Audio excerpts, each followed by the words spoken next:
Hans Holzer, known as America's very first ghost hunter.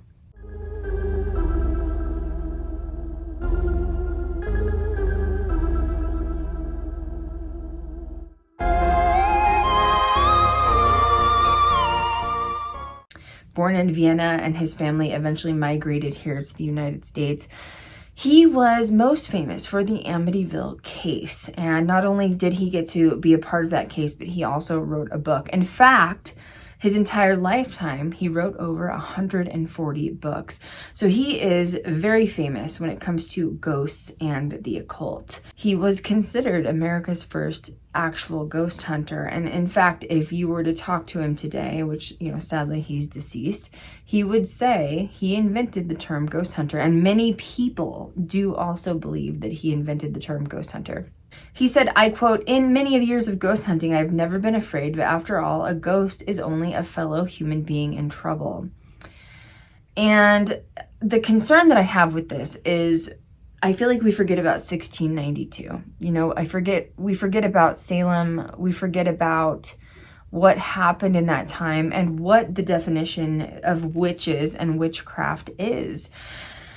And that doesn't even include going back to European history, which is from about 1450 to 1750, when there were even more volatile witchcraft, witch accusations taking place.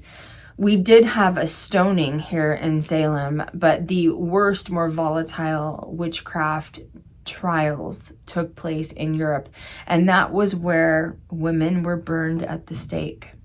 And I guess it comes back to me, in my mind, and I say this. How is it that a man wearing a suit like Hans can come forward and change the term from witchcraft to ghost hunter, and now he's involved in these highly speculated cases such as Amityville, where at that time people were really interested in it and it became, headline news, where if you did witchcraft, you were persecuted. Even up until recently, I feel like, Harry Potter really pushed witchcraft forward. I feel like even maybe when Lord of the Rings made witchcraft more acceptable. And then you can even push forward through to shows like Sabrina on Netflix.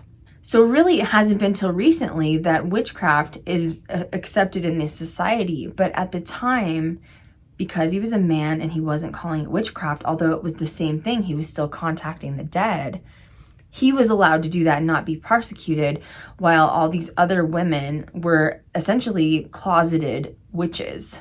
They weren't allowed to be themselves, speak openly about what they did, because they had a fear of judgment from the outside. In particular, anyone involved in Christianity would point their finger and persecute them, and you would be considered someone doing devil worship. And that includes us as paranormal investigators. When we communicate with the dead, we are conducting necromancy, which is a form of witchcraft. Necromancy. The spirits of the dead purpose magically revealing the future or influencing the course of events and or contacting spirits from beyond the grave. Going back to Salem witch trials, it was a series of prosecutions where people were literally accusing people left and right of witchcraft, and you would have to face trial. And a lot of people believe back in the day a couple of things. One, if your wife was annoying you or if you didn't like your neighbor, it was easy to get rid of them. Just accuse them of witchcraft and they'd be put on trial and possibly executed. Another thing was back in the day, especially when it comes to Salem, Massachusetts, the government started getting involved and they were removing people's land. And because if you were considered a witch and you were persecuted by, a jury trial or a judge, the actual city and state could come in and remove your land, and it would now be owned by the state. So it sort of became this underground battle where the city and the state were now involved with something a little bit darker and sinister, and we're talking about more corruption within the system. I wish, if anything, Hans would have stood up for witchcraft. I feel like that was something that he really missed. I understand that he is notable and involved in the community of ghost hunting. I understand there's a lot of people out there that idolize him. We just saw the Holzer Files, which was on, Travel Channel for a few seasons. But I still think we're giving him a little too much credit. He really had a platform and an opportunity to step in and help stop the prosecution of witchcraft as a term, even paganism as a term. And I don't think he really did that. It was more of a man's world at the time. And it makes me sad to look back at that. And I really like to give a feminism twist on all of these topics, because it has led us up to where we are today, which is facing and fighting a lot of inequalities in paranormal. I mean, you know my journey, how hard it has been, because it is a man's world. Not only do a lot of men, run it in this community and field as fans, but if you're looking on the film side and even the paranormal investigator side, it is still a majority ran by men.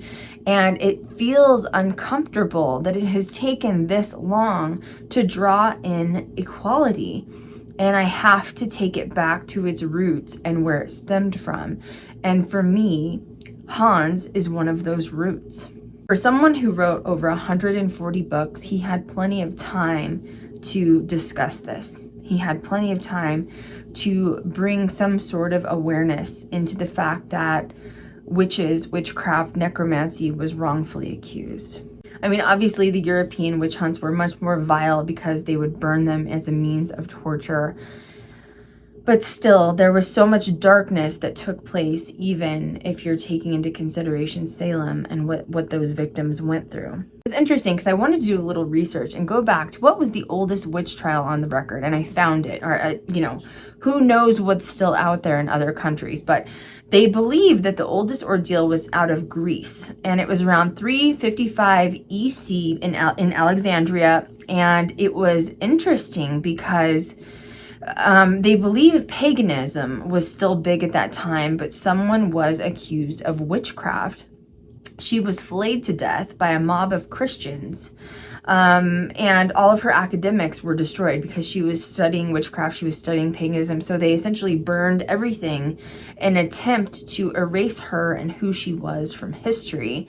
Her name was Hypatia. If I spelled it, I may have pronounced that wrong. It's Hypatia. And she was born in 355 EC. And it's amazing that even at that time, the Vatican was probably involved. And you're still talking about Christianity. There was even more issues when it came to witchcraft around France. This was in this girl that was born in 1230. Her name was Barla Angelili. And she was born around 1230. She was accused of having sexual relations with Satan because she was doing witchcraft, which I found interesting. I know that's a little bit random off topic. But she was actually tortured and forced into confessing the accusations. And these events are hidden. In fact, they believe that within the Vatican walls, as you all know, there's like an underground library within the Vatican, and it's miles and miles long. They believe they've tried to hide files and previous court cases from as long as we can remember about witches and witchcraft sort of trying to be burned and removed from history, from historical purposes. And it's really interesting because you even go into the Middle Ages, the Roman Catholic Church launched an inquisition. It was a policy, essentially. And this was in December 5th of 1484. Pope Innocent VIII issued this ordinance condemning witchcraft. And he started essentially a war against occultism and witchcraft and paganism. And you were forced to be silent or hide yourself or shamed from society unless you were found out you were a witch. And then you were advocated by the church for actual abuse and torture. So essentially, if you were caught as a witch, you were forced into confession and you were tortured. I mean, at that time, they would even put you in a cold body of water, or they would accuse you of being possessed and say that you had a devil's mark on you, which could be even just something as simple as a birthmark on your body. They would examine you from head to toe, and if anything they thought was out of the ordinary, they would accuse you of dancing with the devil. Now, going back to Hans Holzer for just a minute, he was obviously famous for working on the Amityville case and writing the book. His first book was obviously 1979, Murder in Amityville, and that became the basis for everything we know. Amityville Horror, Amityville 2, The Possession. He wrote some more novels later, The Secret of Amityville in 1985. And, you know, he's known as sort of a writer and famous ghost hunter for what we have built the basis upon as ghost hunting. And it just makes me sad that he is getting all of this credit. I'm not saying he doesn't deserve credit. He definitely does. But should I be looking at him like a founding father? I don't think so. I don't think so. I think that women have been contacting the dead for thousands of years through witchcraft, through paganism, and they deserve to have their time to shine as well. All of these victims that were brutally tortured, including women that never actually did perform witchcraft, were also forced into confession and tortured, and I think they're the ones that we should be giving the ode to. I would love to hear your opinion on this, and what do you think of Hans Holzer? Make sure you guys like our video, leave us a comment below, make sure you subscribe, make sure you're following us on all social media, and as always, we will catch you guys next time.